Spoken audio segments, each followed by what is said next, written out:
పెట్టాము. Hi friends, ఈరోజైతే పొలం నాటేసాము.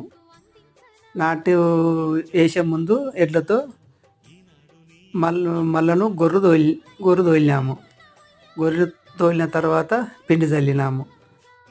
తర్వాత నారు మళ్ళలు పంచేసాము. పంచిన తర్వాత నా కూలోళ్ళు వచ్చి నాటు వేశారు. మా దిక్కైతే ఈ విధంగా చేసి నాటేస్తాము. మరి మీ సైడ్ ఎలా చేస్తారో కామెంట్లో తెలపగలరు. ఈ వీడియో నచ్చినట్లయితే లైక్ కొట్టి సబ్స్క్రైబ్ చేసుకోండి ఫ్రెండ్స్.